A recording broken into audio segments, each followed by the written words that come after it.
Welcome back. Stay tuned for part 2 of our discussion on speed dating with DJ Tyler as he interviews the president of Denver Catholic Speed Dating LLC. I would like to give a shout out to Bart Levy of Denver, Colorado, Tawanda Baker of Chicago, Illinois, and the team at BNP Associates in Denver, Colorado. If you have dedication or song request, be sure to visit greatdayradio.com. Are you interested in being a sponsor to our podcast shows? Click on sponsorship ads on our website or visit the link in this podcast for more information. Our sponsorship is very affordable. Not only is your message heard on all of our platforms, you will also get immediate exposure to your website. What are you waiting for? Let us work for you to get real value, not failed value. You can reach out to us at toll-free 1-800-674-9313. That's 1-800-674-9313. Thank you for being a fan of GreatDayRadio.com, your best online radio and podcast show ever. Hi, this is John Beaver from the UK. Thank you for allowing me to comment on your podcast about speed dating. First, I would like to give a shout out to my best friend Alexis, who lives in Chicago in the United States. Regarding speed dating, I was skeptical about speed dating at first, but I ended up having a blast. It was well organized, and I got a chance to meet some really interesting women, even though I have not found that one yet. I've definitely made some new friends, and I learned a lot about what I am looking for in a relationship. Lastly, I absolutely love Great Day Radio. It's such a fun station. Thank you, John, for that awesome compliment.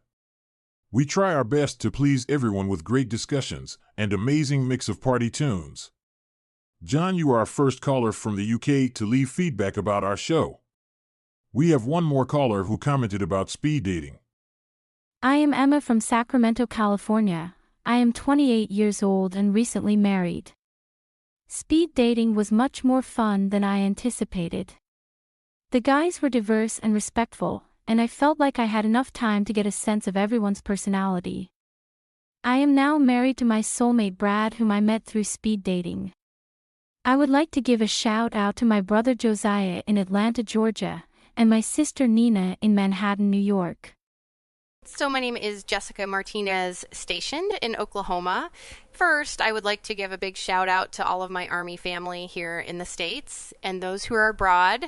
I am commenting on your podcast discussing politics. I would consider myself a conservative when it comes to politics. However, I am highly disturbed at the media and how they portray women who are in politics or in a powerful position. For example, Vice President Kamala Harris was not a thought before President Joe Biden dropped out. Now, media and society dogs her down by repeatedly stating that she got where she is because she slept her way up the chain to be where she is at today.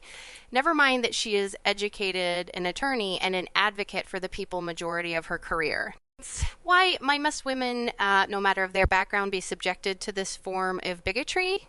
No one talks about former First Lady being a porn star or nude model, or the fact that we have a former president who was convicted by a jury of 34 counts of felony. It just seems there is a double standard in our society when it comes to women in power. What are you afraid of America? What are you afraid of men of America? On border control, I agree. We do need to make some serious reform on border control. However, I believe we are all being fooled by both sides of the party and have been for decades. Immigrants crossing the border has been going on for years. It only comes up when one side want to blame the other side for political gain. Yet none of the parties have never gotten anything done. Why? Because immigrants have long crossed the border to be used as cheaper labor or alternative to build automobiles, to clean the homes and corporations of some of the biggest CEOs and politicians in America. My last raving point is on the idea that former President Trump becoming president again. My fellow American, what happened to your morals? Serious. I talked to many of my fellow comrades, and it is so hypocritical when they speak. For example, we instill in our soldiers to have the highest in moral value, to have integrity about everything we do. However, many believe we should support a convicted felon, a known liar, a known predator of young women. To the point of my military service, I would not be here if I was a convicted felon. Why should Trump, a convicted felon, be my commander-in-chief? Should I say more? I think not. I wish we had more choices in conservative candidates. All I can say to my fellow Americans, vote with morals, vote with integrity. Wow. That's a lot of emotions in that comment. Thank you, Jessica, for your thoughts on our Political Chaos podcast show. I would also like to thank you for your services to our country.